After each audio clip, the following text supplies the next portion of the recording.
Good morning, children. Saira. So, now we are going to start up with the last chapter of this book, for that is First Flight, chapter number 11, The Proposal by Anton Chekhov.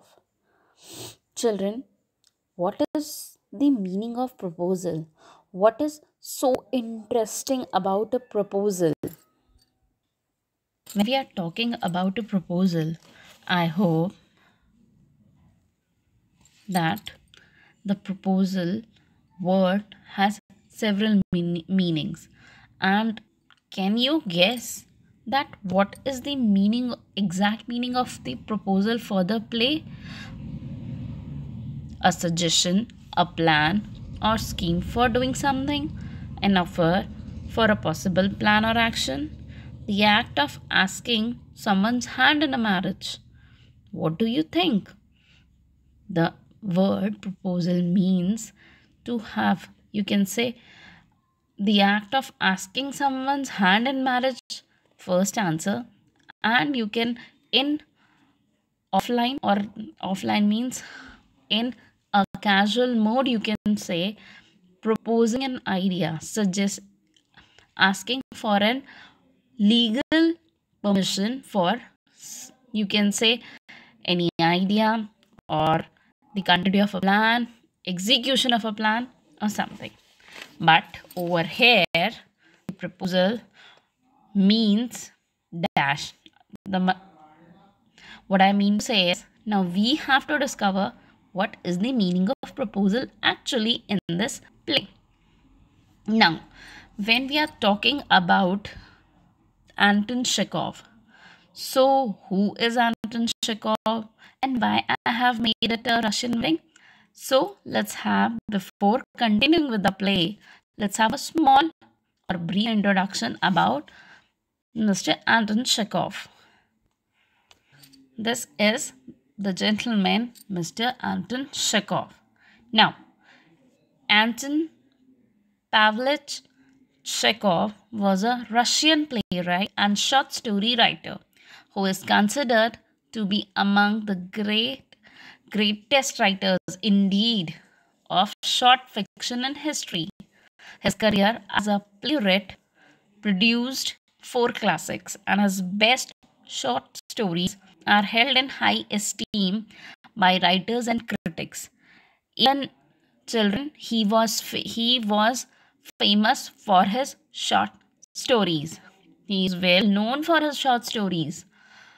Okay, I hope you must be clear with the introduction with Anton Chekhov. So now, children, if as you all have come to know that Mr. Chekhov was a Russian playwright, so hence you might be clear with this fact that this play is a Russian play. So the marriage on proposal will be obviously set in the, you can say, on the platforms of Russia, isn't it? So are you ready to continue with this interesting play, The Proposal by Anton Chekhov? Let's continue.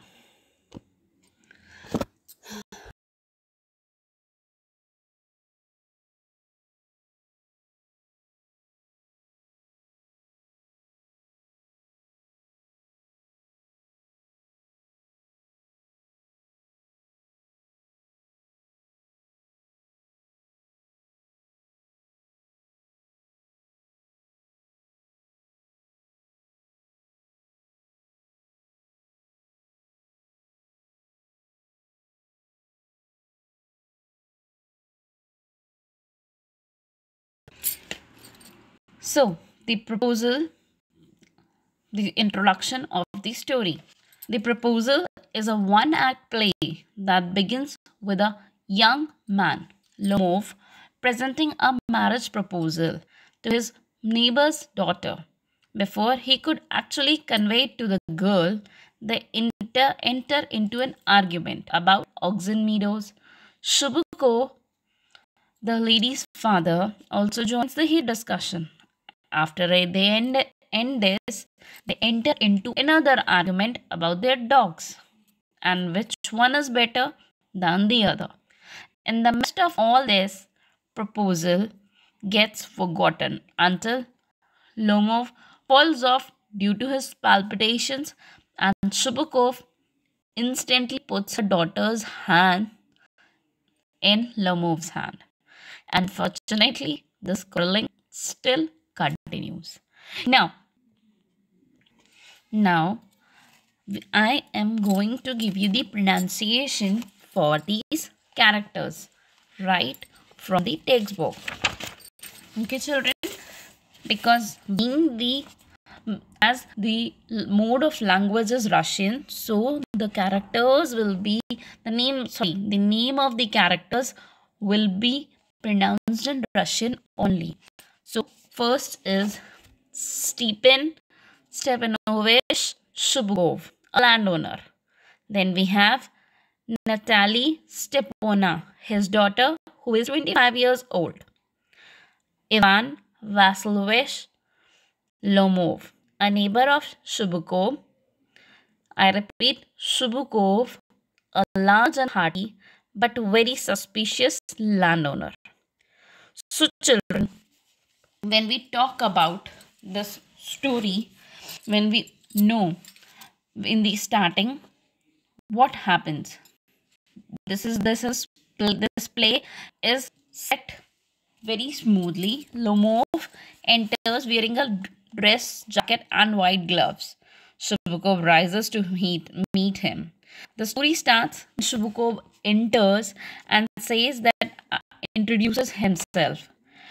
Sooner or later, Lomov discloses the fact that I am here to present myself and I want to go ahead with your daughter in my life. That means I want to get married to your daughter and I want to make her my wife, my soulmate, if you allow so. Then the daughter, that is Natalie Stepona, she meets the gentleman named Ivan Vasilovich Lomov. When they start talking, suddenly the they are they start discussing about lands and oxen meadows, named the oxen meadows. They have heated they go, or you can say they undergo a heated argument or discussion about the land named as oxen meadows. Now what happens is, why they enter into an argument? The argument is that the girl Natalie Stepona says that the oxen meadows are theirs and she's not ready to listen to the gentleman named Mr. Lomov. And on the other hand, Lomov starts saying that the land was his. They have a massive round of argument, and added to that, Mr. Shubukov, the father of the lady, Stepona, he also adds, or you can say acts as a fuel to the fire. What he does, he also starts giving consent to his daughter that yes, the oxen meadows, the land name oxen meadows is not anybody else's, but it is of it is actually it belongs to Shubukov, Shubukov only. Again, this discussion stretches more and more. Mr. Lomov gives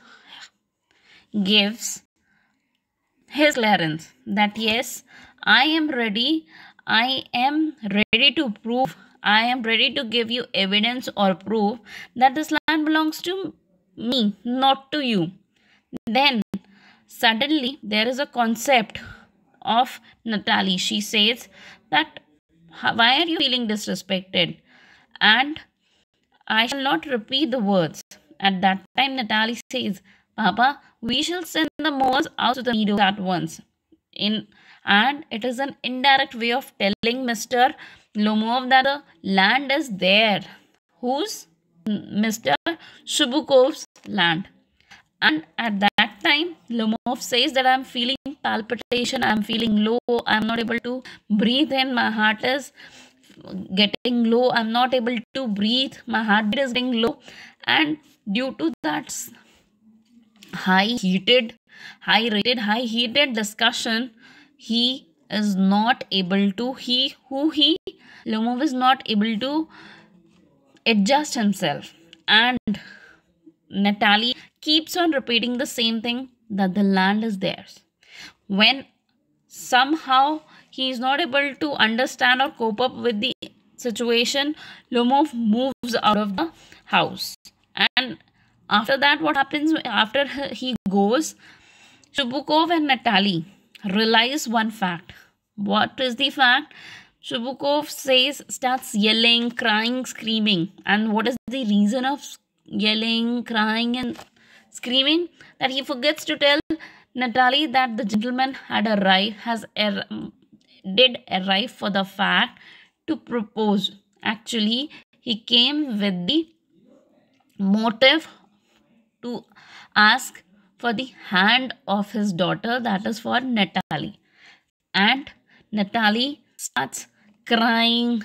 She starts feeling bad. She says that I'm not able to cope up with the fact that yes, that gentleman came to get married to me. He brought a marriage proposal for me. Suddenly, the outlook of both father and the daughter change for Mr. Lomov. Now, this brings, or you can say, this creates a double standard, or you can say stereotype mentality of the both the characters. They are not able to realize the worth of the person, but they start fighting for the land. Further, when Lomov enters again, when he hears Natalie and his father crying, screaming, and yelling. So, what happens? Lomov comes again, and somehow she says, that is Natalie, agrees to get married to him. Fine. After that, they start talking for the general discussion. Now, general discussion is about dogs. First, at the prime factor, or you can say a prime front, Lomov speaks about his dog. Guess. And suddenly that is Natalie, gives a brief introduction about her dog. That is Squeezer, named Squeezer. Now both start having have a discussion about the dogs. And no sooner the discussion again gets converted into argument. This argument you can say extends or stretches too long, that again Mr. Lomov is not able to cope up, and he really falls ill, or you can say falls for palpitations. His blood pressure goes low and he gets almost faint. At that point of time, Natalie and his father starts, you can say, create an sort of emotional drama in front of the readers, and they try to take care of Mr. Lomov. Again, they try to make him comfortable, but the discussion, or you can say the argument, comes to a pause. It does not end. Even softly or slowly, Natalie keeps on prompting that her dog is best than what is his dog. So children, that's it for this chapter, and in the next class we are going to discuss about the character sketch of these chapters, of these play. Thank you, Sairam, and have a great day ahead.